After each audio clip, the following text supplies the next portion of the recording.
ده اكتر سؤال بتساله من ساعه ما بدات اعمل كونتنت خاص بعيادات الاسنان، وهو ازاي بنجيب شغل من الدنتال موشن ديزاين. الدنتال موشن ديزاين هي عباره عن مهاره غنيه عن التعريف. في المهاره دي احنا بنجيب صور الكيس بتاعتنا بيفور وافتر، ونبدا ان احنا نعمل منها فيديو زي الفيديو اللي طالع قدامكم على الشاشه دلوقتي، علشان يعرض لنا الكيس بتاعتنا او يعرض لنا ترانسفورميشن اللي حصل للكيس بتاعتنا بشكل مبسط وبشكل يكون مرتب وافضل من الصور. وطبعا بيزود التفاعل على السوشيال ميديا، وهو شكل من اشكال الكونتنت او المحتوى لعيادات الاسنان، فهي طبعا مهاره غنيه عن التعريف. قبل ما اجاوبكم على السؤال ده حابب اعرفكم بنفسي الاول. انا زياد عادل، دكتور اسنان خريج دفعه 2024، بقالي حوالي سنتين ونص شغال في الكونتنت كرييشن الخاص بعيادات الاسنان تحديدا. طيب انا بعمل ايه بالظبط؟ انا ببدا ان انا اعمل البيرسونال براند الخاص بكل عياده، بدايه من كتابه السكريبتات لحد تصوير السكريبتات المكتوبه دي والمونتاج الخاص بالريلز اللي اتصورت، واخيرا الدنتال موشن ديزاين او عرض الكيسز بيفور وافتر زي الفيديو اللي وريته لكم من شويه. طبعا زي ما قلت لكم بقالي تقريبا سنتين ونص شغال في الموضوع ده. اشتغلت الحمد لله مع اكتر من 200 عياده واكتر من 200 دكتور او ماركتنج ايجنسي على مستوى العالم. والسنه اللي فاتت بفضل الله قدرت ان انا اعمل كورس خاص بيشرح 3 مهارات. الكورس هو عباره عن دنتال فيجوال كورس، بشرح فيه الدنتال فوتوغرافي والدنتال فوتو اديتنج والدنتال موشن ديزاين. الكورس تقريبا بقاله سنه، قدرت ان انا الحمد لله انزله السنه اللي فاتت، وحاليا شغال بفضل الله زي ما قلت لكم مع عيادات بعمل معاهم البيرسونال براند وببني معاهم البيرسونال براند بالمهارات دي كلها. طيب خلينا نجاوب بقى مع بعض عن ازاي بنجيب شغل من الدنتال موشن ديزاين. هنبدا مع بعض باذن الله رود ماب كامله، بدايه من ازاي نتعلم المهاره لحد ازاي بنجيب منها فلوس لحد ازاي بنقفل اول ديل. اولا اول سؤال، هل المهارات دي مهمه ومربحه ولا لا؟ السؤال ده قد يكون اجابته قد يكون اجابته لا. طيب امتى يكون اجابته لا؟ لو انت مش هتتعلمها صح او مش هتعملها صح. المهاره مش هتحقق لك دخل ومش هتلاقي منها شغل لو ما اتعلمتهاش صح وما طبقتش كتير وما اديتهاش وقتها وما صبرتش عليها زي اي مهاره تانية. لان انا دايما بيجي لي سؤال، الناس كتير بتسال بتقول لي نجيب شغل ازاي، نجيب شغل ازاي، ولكن ده مش السؤال الصح دلوقتي. اهم حاجه تسال اتعلم صح ازاي. اهم حاجه ان انت تتعلم المهاره صح، بعد ما تتعلم المهاره تبدا تسال اجيب منها شغل ازاي. طيب انا دلوقتي اتعلمت المهاره وهشرح لكم طبعا بنتعلمها صح ازاي. اتعلمتها، هل هقدر اجيب منها فلوس؟ ايوه باذن الله طبعا. دي طبعا كلها الارزاق بيد الله، ولكن هي مهاره فعلا مطلوبه في السوق وعليها طلب عالي والمنافسه فيها مش شديده جدا، تقدر تجيب منها فلوس لو اتعلمت صح. طيب المهاره دي قادره تدخل لك على الاقل بعد ما تتعلمها وتتقنها وتديها وقتها زي ما قلت لكم وتصبر عليها زي اي مهاره تانية، حوالي $1000 شهريا، يعني بنتكلم في 50,000 جنيه تقريبا. ده طبعا لو اتعلمتها صح واتقنتها وعرفت تتواصل او توصل للعيادات الصح او للمكان اللي هيقدر شغلك ده. واهم حاجه طبعا يكون عندك سوفت سكيلز تقدر تبيع بيها نفسك بشكل كويس. طيب خلينا نتكلم على طريقتين او على ركيزتين مهمين. اول حاجه ازاي بنتقن المهاره، تاني حاجه ازاي بنجيب منها شغل. ازاي بنتقن المهاره نفسها؟ لو انت ما بتعرفش تعمل المهاره نفسها او مستواك لسه ما يأهلكش ان انت تجيب شغل من الاخر او تعمل فيديو يجيب فلوس، الفيديو ده يدفع فيه فلوس، فانت السؤال بتاعك دلوقتي مش هجيب شغل ازاي، السؤال هو اتعلم ازاي. فقبل ما تفكر في الفلوس وقبل ما تفكر في تشتغل ازاي وتدخل دخل او تجيب دخل من المهاره دي ازاي، فكر في مستواك، فكر في ازاي تطور من نفسك، فكر في التطبيق. بعد كده عايزين نعرف ايه هي طرق التعلم. طرق التعلم عندنا يمكن تتعلم من اليوتيوب او تتعلم من الكورسات. ايه هي مميزات اليوتيوب، ايه هي مميزات الكورسات، وايه هي عيوب اليوتيوب، وايه هي عيوب الكورسات.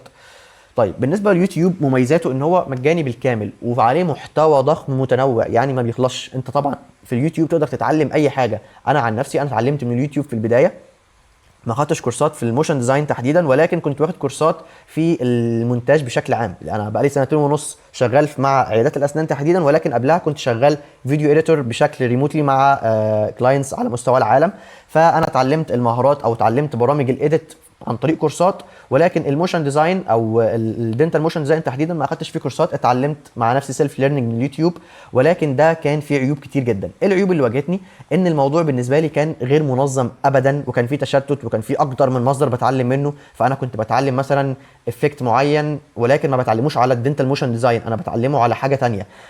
وبتعلم من كذا مصدر، يعني بشوف مثلا توتوريال من شخص، بعد كده بشوف توتوريال من شخص تاني، توتوريال من شخص تالت. فالدنيا ما كانتش منظمه وكان فيه تشتت واضح جدا، وطبعا المعلومه بتاخد وقت طويل جدا على ما اقدر ان انا اوصل لها، على اساس او علشان اجيب افكت معين بيتعمل او علشان اعرف حاجه معينه اتعملت ازاي بقعد ايام كتير جدا علشان اوصل للافكت المعين ده اتعمل ازاي. واخيرا طبعا ما بيكونش في حد بيتابع معاك، انت مطالب ان انت تشرح او تتعلم بنفسك كل يوم، مطالب ان انت تدور على المعلومه بنفسك، مفيش حد بيتابع معاك بشكل دوري. فدي كانت عيوب اليوتيوب، ودي عيوب فعلا واجهتني وانا بتعلم. علشان كده الكورسات موجوده، والكورسات بتسهل علينا الموضوع ده. ايه هي مميزات الكورسات؟ الكورسات موجوده دلوقتي، سواء الكورس اللي انا لسه قايل لكم عليه، الكورس اللي انا عامله، او اي كورس تاني لدكاتره تانيين. هو طبعا ليه كورسات كتير موجوده في السوق، وزي ما قلت لكم برضو موجود ليه مصادر تعلم على اليوتيوب. مميزات الكورسات ان هي بتكون منظمه وبيكون فيها تسلسل واضح، بتوفر عليك في الوقت زي ما قلت لكم، لان احنا بناخد وقت طويل جدا علشان نوصل للمعلومه على اليوتيوب. واخيرا واهم حاجه، اهم حاجه، بيكون في متابعه وردود في الكورس. فمهم جدا، مهم جدا قبل ما تشترك في اي كورس ان انت تتاكد ان صاحب الكورس ده بيرد على الرسائل، مش بيخليك تشترك وبيرميك في البحر، لا، هو بيرد على الرسائل، بتشترك معاه، بتبدا ان انت تتعلم واحده بواحده، لو سالته على اي حاجه بتلاقيه موجود وبيتابع معاك بشكل دوري. طيب، في فخ دايما الناس بتقع فيه، وهو ان انت بتطبق ورا فيديوهات اليوتيوب او الكورس، وبمجرد ما الفيديو بيخلص ما بتعملش حاجه زياده، فانت كده مبروك، مستحيل تتعلم. يعني ايه الكلام ده؟ معنى كده ان في كورسات كتير وفي توتوريالز كتير موجوده على اليوتيوب. في كورسات طبعا ما اتكلمش عن الموشن ديزاين تحديدا، بتكلم بشكل عام، في كورسات قايمه على التوتوريال. موضوع ان كورس يكون قائم على التوتوريال وبس، معنى كده ان انا بخش الكورس بعمل توتوريال ورا صاحب الكورس، وبعد ما بخلص الكورس انا كده خلاص بقول انا اتعلمت المهاره. لا، انت ما اتعلمتش حاجه، انت كده مش دي الطريقه الصح للتعلم. انت بتعمل توتوريال ورا صاحب الكورس، ولكن مهم جدا ان الكورس ده يكون بيشرح لك المهاره دي اتعملت ازاي، التول دي او التولز اللي احنا بنستخدمها جوه البرامج بتاعتنا. يعني مثلا عندنا برنامج زي افتر افكتس، مهم جدا نكون عارفين واجهه البرنامج وعارفين كل تول في البرنامج بتعمل ايه، التولز دي فايدتها ايه، ونتعلم البرنامج نفسه من الصفر. ما نكونش بنعمل توتوريال وبنطبق وخلاص ومش فاهمين احنا بنطبق الكلام ده ليه. طيب، فمهم جدا ان احنا نكون عارفين المهاره نفسها، وما نعتمدش على التوتوريال. لان انت لو عملت توتوريال والتوتوريال خلص، طيب بعد كده لو عايز تعمل فيديو بنفسك او جالك شغل بعد كده قدام باذن الله، هتعمل الفيديو ده ازاي؟ هل هتكون محتاج توتوريال لكل فيديو هتعمله؟ لا. طيب فانت هتتعلم ازاي؟ اول حاجه هقول لك طرق التعلم. هتفتح اول حاجه الانستجرام او اي بلاتفورم تانية، وهتدور على فيديوهات دينتال موشن ديزاين معموله. ده طبعا بعد ما تتعلم المهاره سواء من اليوتيوب او من الكورسات. انت خلصت الكورس اللي انت اتفرجت عليه وطبقت ورا صاحب الكورس بشكل كامل، وبعت له الفيديوهات بتاعتك وقال لك الملاحظات والتقييمات بتاعته، وي خلصت كده الكورس. وطبعا او لو كنت بتتعلم من اليوتيوب، طبقت ورا اللي بتتعلم معاه من اليوتيوب وعملت فيديوهات بنفسك كتير. الخطوه اللي بعد كده ان انت زي ما قلت لكم، اول حاجه هتفتح الانستجرام او اي بلاتفورم وهتدور على فيديوهات دينتال موشن. طيب عندك طريقين لما تدور على فيديوهات دينتال موشن، ان انت يا اما هتلاقي فيديوهات سهله، انت متاكد 100% ان الفيديو اللي انت شفته ده انت تقدر تعمله، يعني انت مش شايف فيه حاجه صعبه، انت بتعمل تحليل بصري او فيجوال اناليسيز للفيديو اللي انت لقيته على السوشيال ميديا او على الانستجرام او على اي بلاتفورم، وبتشوف الفيديو ده. لو انت متاكد ان انت 100% تقدر تعمله، فكك منه، ما تعملوش، يعني دور على حاجه غيره. شوف فيديو فيه تحدي، فيديو انت حاسس ان لا الفيديو ده صعب شويه، انا ما عملتش حاجه زي دي قبل كده، الفيديو ده ما فيش توتوريال ليه مشروحه في الكورس، الفيديو ده بالنسبه لك هيكون تحدي.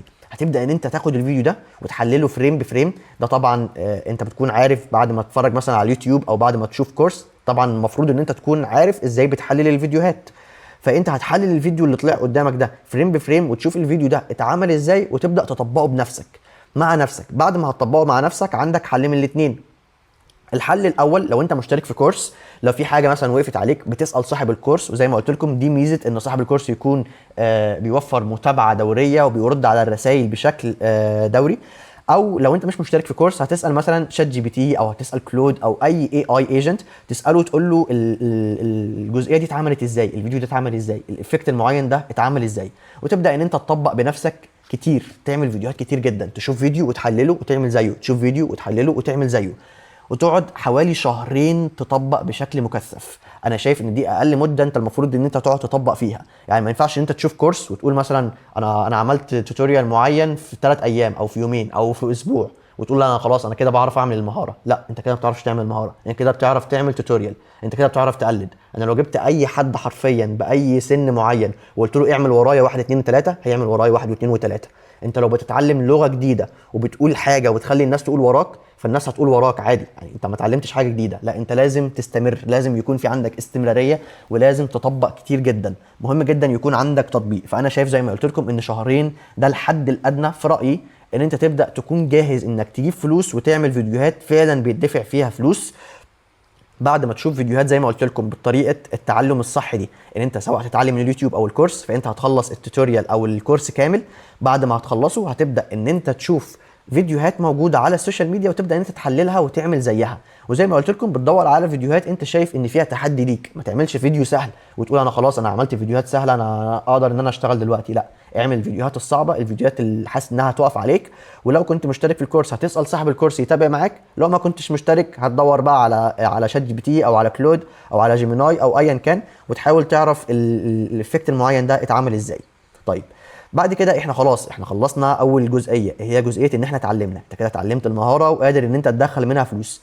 هتجيب منها شغل ازاي؟ قبل ما نسال بنجيب منها شغل ازاي، عايزين نعرف هي التسعيرات او الفيديو دينتال موشن ديزاين تسعيراته عامله ازاي في السوق حاليا. طيب الارقام دي بعد خبره، يعني ما ينفعش تبدا بالارقام دي طبعا. برضو انت ما بتبداش بالارقام دي خالص، انت بتبدا باقل منها بكتير. لحد ما توصل للارقام دي انت ساعتها بتكون خلاص انت خبره في المجال وبتشتغل بقالك كتير وعندك امكانيه ان انت تعمل اي فيديو موجود في السوق. طب السوق المصري الاسعار فيه بتبدا من 1500 ل 4000. ده طبعا بعد ما توصل لمستوى عالي جدا، لما تكون خلاص اكسبيرت خبير في اللي انت بتعمله، اللي تقدر تعمل اي فيديو موجود في السوق. فدي الاسعار اللي موجوده في السوق المصري. والارقام دي طبعا موجوده على ارض الواقع وانا شفتها بنفسي. واي حاجه طبعا او اي تجربه انا بنقلها لكم هنا، فانا بنقل لكم تجربه شخصيه انا جربتها بنفسي قبل اي حاجه. بعد كده عندنا السوق الخليجي، سعر الفيديو الواحد فيه بيتراوح من 50 ل 150 دولار للفيديو الواحد. وبعد كده عندنا السوق الدولي بقى اللي هي اوروبا وبره. الفيديو الواحد بيتراوح سعر الفيديو الواحد فيه من 80 دولار ل 250 دولار على الفيديو الواحد، سواء بقى اوروبا او امريكا وكندا. ده طبعا اعلى تسعير واعلى كواليتي. ده لما تكون وصلت لكواليتي عاليه زي ما قلت لكم. انت في بدايتك لما بتبدا بارقام اقل من كده لحد ما توصل لمستوى ان انت تاخد الارقام دي على الفيديو الواحد بس من الدنتال موشن ديزاين. طيب الفيديو الواحد بياخد مني قد ايه؟ بعد ما تتعلم وتتقن المهاره صح، انت يمكن تعمل فيديو واحد في 3 ساعات. يمكن تعمل مثلا لو في مثلا شغل كتير زياده يمكن فيديو واحد في 4 ساعات. فانت تقدر ان انت تعمل فيديوهين في اليوم. طبعا يعني باذن الله ربنا يكرمك ويرزقك وتلاقي عدد فيديوهات كتيره وتقدر ان انت تشتغل وتحقق دخل منفصل بالمهارات دي. بعد كده زي ما قلت لكم ان الارقام دي حقيقيه، بس بشرط واحد. علشان توصل للارقام دي لازم تكون اتعلمت صح وعملت الشغل اللي يخليك تستحق الفلوس دي. يعني ما تدورش على ان انت تاخد فلوس انت ما تستحقهاش. لا، اتعلم صح، اتقن المهاره، بعد كده ابدا دور ازاي تجيب فلوس. طيب ازاي تجيب كلاينت او ازاي تجيب شغل؟ ازاي توصل للعيادات او ازاي توصل للمراكز اللي محتاجه المهاره دي؟ انت لو ما عندكش شغل فانت عندك مشكله من اتنين. يا اما عندك تكنيكال سكيل او عندك تكنيكال بروبلم، مشكله تقنيه، ان انت مستواك في المهاره لسه ما وصلش للمستوى اللي يبيع نفسه. انت دايما لو وصلت لمستوى عالي فانت حرفيا مهارتك هي اللي هتبيع نفسها. انت مش هتبيع حاجه، مش هتتعب. هتلاقي الناس هي اللي بتخش بتكلمك بتقول لك احنا عايزين منك تعمل لنا المهاره دي لو انت وصلت لمستوى عالي في المهاره. فانت لما وصلتش للمستوى ده، لو عندك مشكله تكنيكال، ارجع لرقم واحد، ارجع لهنا وتعلم المهاره صح، اتقن المهاره، طبق كتير، اقعد زي ما قلت لك على الاقل شهرين تطبيق مكثف للمهاره لحد ما تتقنها. بعد كده نخش بقى على المشكله الثانيه اللي هي مشكله في الكلاينت. انت مش عارف ازاي توصل. طيب علشان توصل للكلاينت هقول لك دلوقتي الطرق اللي تجيب لك شغل لاي مهاره في العالم. بس قبل اي حاجه انت محتاج ان انت تبني علاقات. طيب انا هبني علاقات ازاي؟ بتبني علاقات طبعا عن طريق الناس اللي حواليك. لو انت ما عندكش دايره علاقات كتير بتبدا ان انت تعمل حاجه اسمها استراتيجيه الشغل المجاني. ايه الاستراتيجيه دي؟ ان انت بتشوف دكاتره معروفين وكبار في المجال. طبعا انت دلوقتي اتعلمت المهاره صح، اول حاجه هي التكنيكال. انت ظبطت التكنيكال سكيلز عندك خلاص، انت تقدر تعمل فيديوهات بتبيع. هتبدا ان انت تشوف بقى دكاتره كبار معروفين في المجال وتكون حاسس ان هم يمكن يردوا على رسائلك.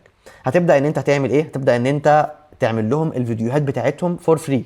وانا عملت كده اوريدي في البدايه، عملت كذا فيديو فور فري في البدايه. واشتغلت فري كتير جدا للدكاتره انا شايف ان الكيس بتاعتهم حلوه جدا وتستاهل ان يتعمل لها فيديو. طبعا ببدا ان انا اتواصل معاهم، بقول لهم ان انا هعمل لكم الفيديو ده فور فري، وبيرحبوا بالفكره جدا. ببدا ان انا اعمل لهم الفيديو بتاعهم. ده هيعمل لي حاجتين: اول حاجه هيطور من مستوايا، هتخليني طبقت على كيس موجود على ارض الواقع اوريدي، وفي نفس الوقت هيخليني ابني علاقات، هيوسع من دايره معارفي، من دايره علاقاتي.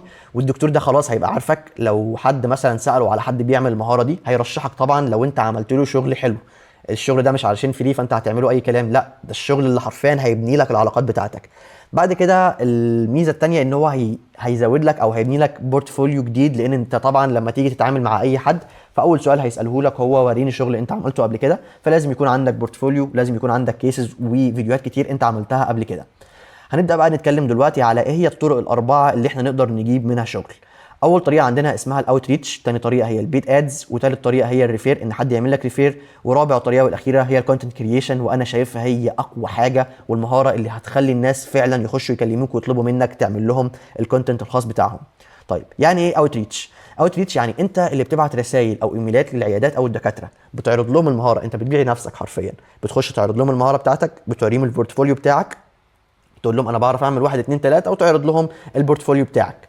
طيب دي صعبه ليه؟ لان انت يمكن تبعت مثلا ل 100 دكتور مثلا في اليوم، من ال 100 دول 5 بس اللي مش هيقول لك يردوا، انا كاتب هنا يردوا، هتلاقي مثلا 5 هم اللي هيشوفوا الرساله اصلا، وواحد بس هو اللي هيرد وهيعجبه العرض بتاعك، ويمكن ما حدش يرد اصلا. فهي دي اصعبهم، ولكن هي طريقه فعاله جدا وطريقه فعلا بتجيب وليها نتيجه على ارض الواقع. البيد ادز دي احنا مش هنتكلم عنها دلوقتي، بس هي عباره عن ان انت بتعمل سبونسرد اد على السوشيال ميديا او على اي مكان يعني عامه، بتبدا ان انت تعمل سبونسرد ادز زي الاعلانات اللي احنا بنشوفها على السوشيال ميديا قدامنا. ولكن هي مش مناسبه في البدايه، هي ليها مكانها في مرحله معينه لما تكون انت اوريدي خلاص عندك فلوس وعايز تسكيل وعايز تكبر من المهاره بتاعتك، تبدا ان انت تعمل البيد ادز دي، ولكن انا ما برجحهاش فمش هنتكلم عليها دلوقتي. الريفير ودي حاجه قويه جدا، ان انت تعمل شغل دي بقى راجعه لضميرك وشغلك مع الدكاتره. انت لما تيجي تعمل شغل مع حد اعمله اتقن فيه، لازم تكون بتتقن في المهاره اللي انت بتعملها، ما تعملش حاجه اي كلام، ما تقولش مثلا لا ده مثلا دكتور معين ما بيدفعش فلوس كتير فانا هعمل له حاجه بسيطه، لا، اتقن مهارتك، اتقن الشغل اللي انت بتعمله. يعني ربنا بيحب لما الواحد يعمل حاجه ان هو يعملها باتقان، ان الله يحب اذا عمل احدكم عملا ان يتقنه. فانت هتعمل المهاره بشكل كويس، بحيث ان لما حد مثلا يسال الدكتور يقول له مين اللي عامل لك الفيديوهات، يرشحك، يجي لك ريفير من الناس او من الناس اللي انت اوريدي شغال معاهم. اخر حاجه زي ما قلت لكم هي الكونتنت كرييشن، ودي عن تجربه شخصيه هي اقوى حاجه في الاربعه. كل ما بقيت معروف كل ما هيجي لك شغل اكتر من غير ما تدور، وكل ما الناس هتخش تسالك على الحاجات اللي انت بتقدمها او على الخدمات اللي انت بتقدمها. طيب بالنسبه للاوتريتش زي ما قلت لكم، انت بتبعت رساله او ايميلات للعياده، انت بتبعت زي ما قلت لكم ممكن تبعت ل 100 دكتور، 5 اللي يشوفوا الرساله، واحد بس اللي يرد ويجيبوا العرض. طيب ازاي بتزود النسبه دي؟ يعني ازاي تخلي مثلا من ال 100 20 اللي يشوفوا الرساله و10 يعجبهم العرض؟ ازاي تزود النسبه دي؟ عن طريق حاجات او خطوات انت بتعملها. بتعمل ايه؟ بتعمل بيرسوناليزيشن للرساله. يعني انت لما تيجي تبعت رساله او ايميل للدكتور ما تخليش مثلا الرساله عايمه، يعني ما تعملش رساله لكل الناس، لا، هتعمل بيرسوناليزيشن للدكتور. انت هتخش على الاكونت بتاع الدكتور مثلا، هتلاقي ان الدكتور متخصص في الامبلانت، فلما تيجي تكتب الرساله بتاعتك هتقول له انا شفت الكيس بتاعت حضرتك مثلا في الامبلانت وعجبتني جدا وحابب ان انا اعمل عليها فيديو. فانت كده عملت بيرسوناليزيشن للرساله بتاعتك. المسج اللي انت هتبعتها او الايميل اللي انت هتبعته لازم يكون مخصص للدكتور ده، لان انت لو عامل له مسج هتبان، يعني الرسائل اللي هي المكرره بتبان من بعيد، انا هشوفها من بره هعرف، لا، هعرف ان الرساله دي الشخص ده عاملها للناس كلهم. وطبعا ما بتبعتش باكج او ما تبعتلوش مثلا تقول له انا بعمل مثلا الفيديو الفلاني بالرقم الفلاني او مش عارف، لا، ما تتكلمش في اسعار خالص دلوقتي. انت اول حاجه انت بتعرض له الخدمه بتاعتك وبتكلمه على حاجه معمول لها بيرسوناليزيشن عليه هو وبس. طيب بعد ما عملت له بيرسوناليزيشن ورساله خاصه ليه هو وبس، تعمل حاجه اسمها فولو اب. ابعت مره تانية تالتة ورابعه عادي جدا. يعني انت ايه اكتر يعني ايه اسوأ سيناريو يمكن يحصل؟ ان الدكتور ده يعمل لك بلوك او يزهق منك، فعادي يعني مش انت مش خسران حاجه. بتعمل فولو اب، يعني انت بتبعت رساله الدكتور ما شافهاش، يمكن تبعت مسج تانية، او مثلا الدكتور شافها ورد اول مره، يمكن بعدها مثلا بيومين 3 ترجع تبعت له تاني، عادي جدا، زي فولو اب للرساله بتاعتك. هي عامه بتجيب، وزي ما قلت لكم اسوأ سيناريو ان العياده او الدكتور اللي انت بتبعت له يزهق منك فيعمل لك بلوك، عادي جدا، يعني سهله في غيره. فهمت؟ فانا بكلمك في حته ان انت لازم يكون عندك صبر، ولازم تكون عندك القابليه او تكون متقبل حاجه زي دي. بعد كده بتبعت على منصات مختلفه، ما تبعتش مثلا، ما تكتفيش بالانستجرام، دور على لينكد ان، دور على الانستجرام، دور على الايميل. وطبعا بتدور على الحاجه الخاصه لكل مكان، يعني مثلا دوله معينه اوروبا مثلا، بعض الدول في اوروبا بيتعاملوا بالايميل اكتر من الانستجرام واكتر من لينكد ان، بيحبوا الرسائل اللي مبعوثه على الايميل. لا، في مثلا هنا في مصر يحبوا الرساله تكون مبعوثه على الانستجرام او على لينكد ان. فانت بتدور على المنصه المختلفه او على المنصه الخاصه لكل دوله معينه انت بتدور فيها. طبعا على السناب شات بيحبوا، او في السعوديه او في الخليج بيحبوا السناب شات. فانت زي ما قلت لكم انت بتبعت الرسائل بتاعتك على منصات مختلفه. طبعا مع الرساله بتاعتك بتحط بورتفوليو قوي، يعني انت مثلا زي ما قلت لك البورتفوليو اللي انت هتعرضه، انت بيكون عندك سابقه اعمال او معرض اعمال خاص بيك، فالمسج بتاعتك لازم يكون فيها بيرسوناليزيشن. هتعمل ده ازاي في البورتفوليو؟ انت هتبعت المسج زي ما قلت لك، مثلا انت دخلت على الاكونت بتاع دكتور وليكن بيعمل كيسز فينيرز بس، انت شايف الكيس اللي هو بيعملها كلها عباره عن فينيرز. فانت البيرسوناليزيشن في الرساله هتقول له ان انت شفت ان هو بيعمل كيسز فينيرز كلها حلوه جدا، وان هي عاجباك، وان انت حابب ان انت تشتغل معاه، وان انت بتقدم المهاره الفلانيه 1 و2 و3، وهتبعت له كذا مره. وبعد كده في البورتفوليو هتحط له فيديوهين او 3 بالكتير جدا لكيسز فينير، يعني هتشوف حالات فينيرز انت عملت لها فيديوهات قبل كده وهتحطها في البورتفوليو. هتحط فيديوهين او 3 بالكتير جدا. اولا هو مش هيكون مهتم ان هو يشوف مثلا حالات امبلانت، لان هو بيشتغل فينيرز، فهو لو هيشتغل معاك هيكون عايز فينيرز بس. مش هيكون مهتم ان هو يشوف بورتفوليو كبير جدا وعايم على بعضه، لا، انت هتنقي احسن فيديوهين او احسن 3 فيديوهات بالكتير جدا انت عملتهم للفينيرز وتحطهم في المسج بتاعتك علشان ما تضيعش وقتك ولا تضيع وقت الدكتور. هو بعد كده لو حابب ان هو يشوف حاجه ليك غير الفينيرز، مثلا يقول لك انا عايز اشوف مثلا شغلك في الامبلانت، شغلك في الاندو، هيبدا ان هو يطلب منك ده بنفسه. ولكن علشان تخلي الموضوع بيرسوناليزد انت هتعرض له الحاجه اللي هو شغال بيها هو وبس. بعد كده ده هيزود من نسبه الرد في الاوت ريتش، يعني ده هيجيب لك طريق، يعني دي طرق من طرق ان انت تجيب شغل، هيزود من طرق الرد او من قابليه ان الدكتور يرد عليك. بعد كده ازاي بنعمل كونتنت، او ايه هو المحتوى اللي احنا نعمله على السوشيال ميديا علشان يبدا ان هو يجيب لنا كلاينت. انت يمكن تعمل بيفور وافتر، توري للناس شغلك، تعرض لهم، تقول لهم مثلا فيديو كده معين، بتجيب مثلا صوره شكل الصور بيفور وشكل الصور افتر بقى عامل ازاي.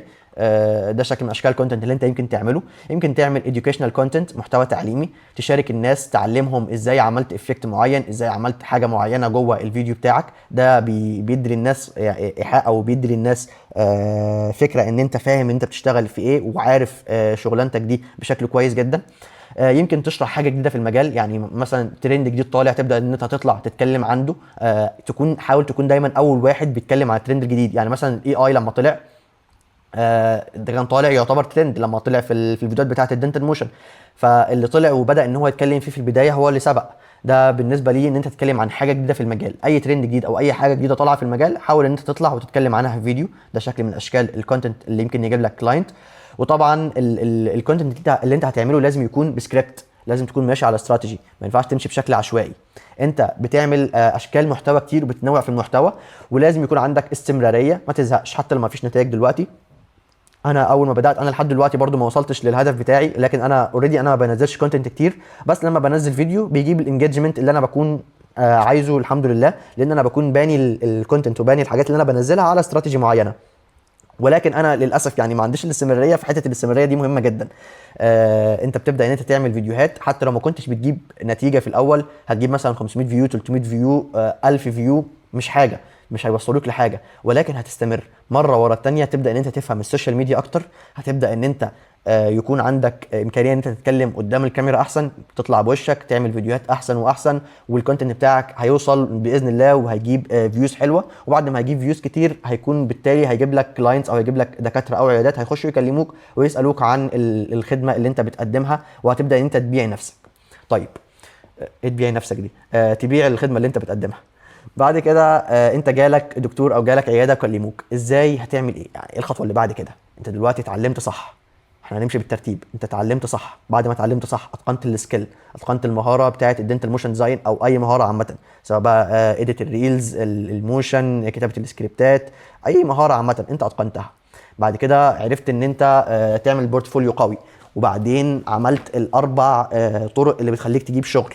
انت خلاص يعني جالك حد اوريدي، في واحد اوريدي بيتكلم معاك دلوقتي، دكتور او عياده او ماركتنج ايجنسي او ايا كان، بيكلموك علشان يسالوك على العروض بتاعتك. انت طبعا زي ما قلت لك الرساله اللي انت بتبعتها اوعى تبعت حاجه فيها سعر، ما تبعتش اسعار ولا تبعت انا عندي باكج مثلا 5 فيديوهات مثلا بالسعر الفلاني، 4 فيديوهات بالسعر الفلاني.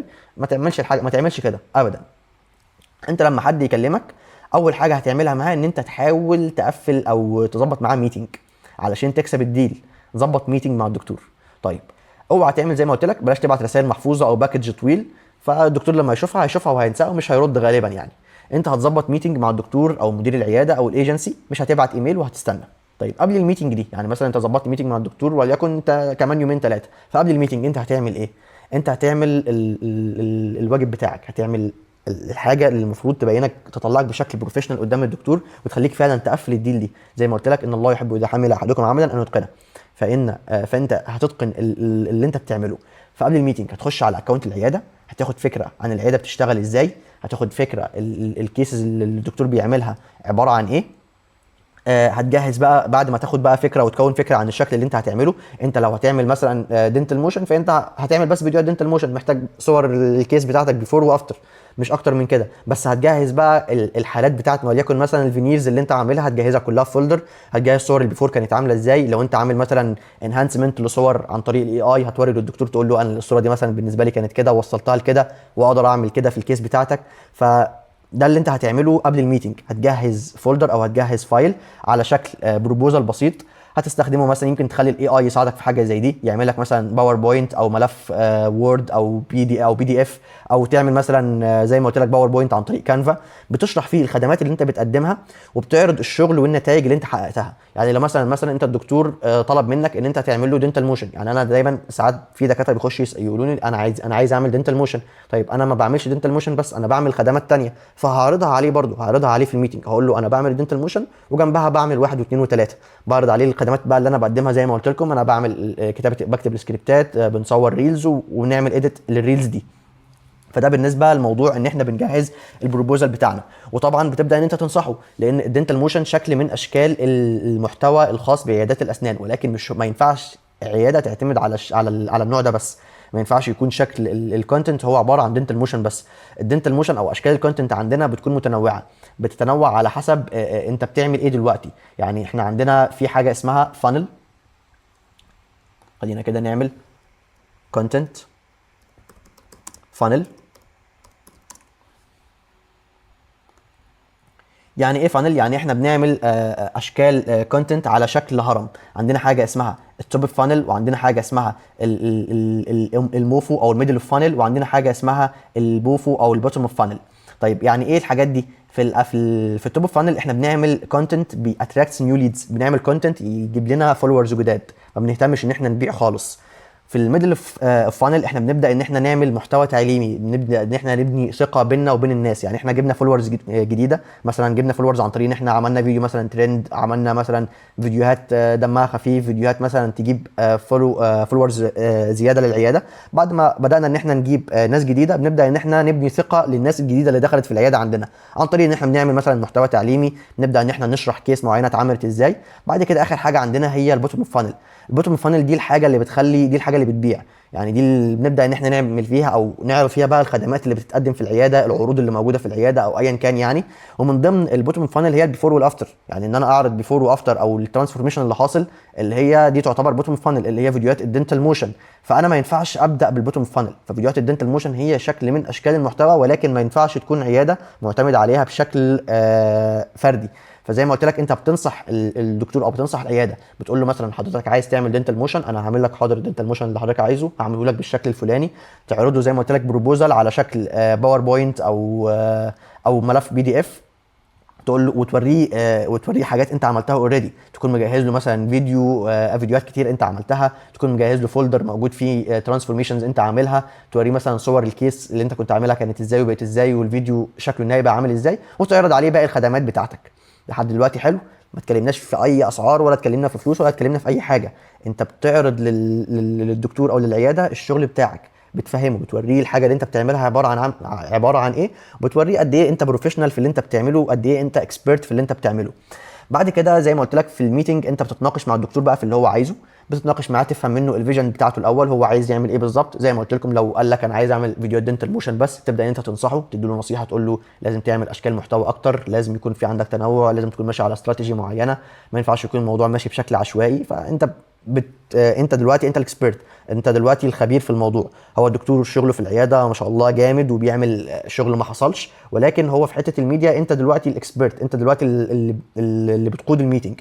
انت المفروض توري للدكتور او تفهمه، توريه قد ايه انت بروفيشنال وقد ايه انت فاهم انت بتعمل ايه، مش مجرد ان انت عايز تبيعه وخلاص، او انت عايز الدكتور يدفع وانت تاخد الفلوس وتعمل فيديو وخلاص. لا، بتوريه ان انت فعلا حد هو بيستشيرك. بعد كده في الاخر خالص انت لما بتعرض البروبوزال اللي انا قلت لك عليه ده، بتتناقش مع الدكتور في الفيجن بتاعته، وبتعرض عليه كل حاجه، وبتعرض عليه الخدمات بتاعتك ويكون متحمس. انت يمكن ما تقولش السعر لحد ما هو يسالك، يعني لو هو بقى سالك الحاجات دي بتكلف قد ايه وما بتكلفش قد ايه، انت طبعا على حسب الريسيرش اللي انت عامله قبل الميتنج بتبدا ان انت تقول السعر بتاعك وتسكت. في حاجه اسمها الصمت، بتسيب بقى حاجه اسمها الصمت، الصمت لازم يشتغل. انت بتقول الحاجه وهتسكت. في ناس بقى مثلا يقول لك السعر، يلاقي الدكتور مثلا لا يقوم قايل لك طب بص انا يمكن اقلل لك. لا، ما تعملش كده. انت لو عملت حاجه زي دي فانت بتقلل من قيمه شغلك، والدكتور نفسه هيشوف ان انت مش واثق في شغلك، لدرجه ان هو لما حس ان سعرك مثلا غالي شويه او كده، لقاك بتنزل من سعرك على طول. لا، ما ينفعش تنزل من سعرك على طول. انت بتقول السعر بتاعك وبتسكت، تستنى شويه تشوف رده فعل الدكتور عمل ايه. طبعا السعر اللي انت هتقوله لازم يكون قائم على على عوامل كتير. اولا قائم على مهارتك، انت بقالك قد ايه شغال في المهاره، بقالك قد ايه في السوق، النتائج اللي انت اوريدي عملتها مع الناس. ما ينفعش تروح مثلا زي ما قلت لك الاسعار اللي فوق دي، ما ينفعش تكون لسه مثلا ده تاني دكتور مثلا انت شغال معاه ويقول لك سعرك كام، تقول له انا بعمل فيديو ب $250 اللي هو اعلى رينج. ما ينفعش، ما فيش حاجه اسمها كده. لا، انت بتقيم الموضوع ده زي ما قلت لك، اول حاجه على حسب انت بقالك قد ايه في السوق، على حسب العياده دي مكانها فين، على حسب البوزيشن بتاع الدكتور ده ايه. انت لو هتبيع لحد مثلا، لو هتبيع لعم ابراهيم بتاع سوبر ماركت، مش زي لو هتبيع لنجيب ساويرس مثلا. فانت لا، انت لازم السعر بتاعك يكون قائم على الريسيرش اللي انت عامله قبل الميتنج. انت عارف الدكتور ده البوزيشن بتاعه ايه، بيشتغل فين، العياده بتاعته مثلا مكانها فين. دي كلها عوامل بتفرق معاك في التسعير بتاعك. طبعا بره مصر غير جوه مصر، اوروبا غير السوق الخليجي، كل الحاجات دي كل دي عوامل بتفرق.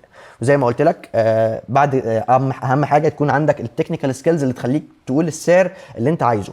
يعني انت بقالك قد ايه خبره في السوق واشتغلت قد ايه، بعد كده تبدا ان انت تسعر. الدكتور طبعا لو طلب منك ديسكاونت يمكن تديه حاجه بسيطه مثلا 10% 15%، بحيث ان انت تكسبه كاول تعامل، ولكن ما حاول ان انت ما تزودش عن ال 10 او ال 15% دول. اكتر من كده هتكون انت حرفيا انت بتنزل من سعرك جامد، وهيبان ان انت مش واثق في شغلك، مش واثق في اللي انت بتقدمه. مهم جدا طبعا برضو في البروبوزال اللي انت بتقدمها، لو انت عندك نتائج كانت موجوده مع ناس قبل كده، هي دي اوريدي مكتوبه هنا انا نسيت اقولها. لو كان عندك نتائج انت عاملها قبل كده، زي مثلا انا مثلا عندي فيديو جايب 4 مليون فيو على السوشيال ميديا، انا اللي عامله للدكتور. مثلا في فيديو انا عامله برضو جايب 150 الف فيو، فيديو تاني جايب 200 الف فيو. فالفيديوهات دي تعتبر بورتفوليو، دي بتزودها في البروبوزال اللي انت بتعرضه للدكتور، بتوريه قد ايه انت بروفيشنال، وقد ايه انت بتعمل حاجات فعلا بتجيب نتائج وبتجيب انجيجمنت وبتجيب من الاخر بتجيب همها يعني، علشان ما يحسش ان هو بيدفع فلوسه في الارض. لا، هو بيدفع فلوسه في حاجه، هو بينفست حرفيا، هو بيدفع الفلوس في حاجه بينفست فيها، هتجيب له عائد بعد كده باذن الله. طبعا ده كله دي كلها طبعا زي ما قلت لكم هي ارزاق بايد ربنا، ولكن انت بتعمل اللي عليك وبتتقن وبتحسن في اللي انت بتعمله علشان توصل للي انت عايزه في الاخر. فالمسار بتاعنا باختصار كده، اول حاجه انت تتعلم المهاره صح. بعد ما تتعلمها سواء من اليوتيوب او الكورسات، هتبدا ان انت تطبق شهرين بشكل مكثف. بعد كده هتبدا ان انت تبني البورتفوليو بتاعك وتعمل استراتيجيه الشغل المجاني زي ما قلت لكم، اللي هو تبني علاقات. بعد كده تبدا ان انت تعمل الاربع طرق اللي احنا جبنا منها كلاينت او جبنا منها عياده اتكلمنا، سواء الاوتريتش او الكونتنت او الريفير او البيد ادز اللي احنا ما اتكلمناش عنها. بعد كده لو جالك حد بتبدا ان انت تظبط معاه ميتنج، وفي الميتنج بتعمل الخطوات اللي انا قلت لك عليها دي. وبعد كده مبروك، انت عملت اول دولار او اول جنيه او اول انفويس من المهارات دي. طيب طبعا لو حد عنده اي سؤال يتواصل معايا مباشره من خلال رقم الواتساب او من خلال الانستجرام على اليوزر نيم اللي طالع قدامكم ده. واخر حاجه عايز اقول لكم، اتعلم صح واعمل الشغل اللي يخليك تستحق الفلوس دي. وفقنا الله واياكم وفتح لنا ابواب رزق من حيث لا نحتسب.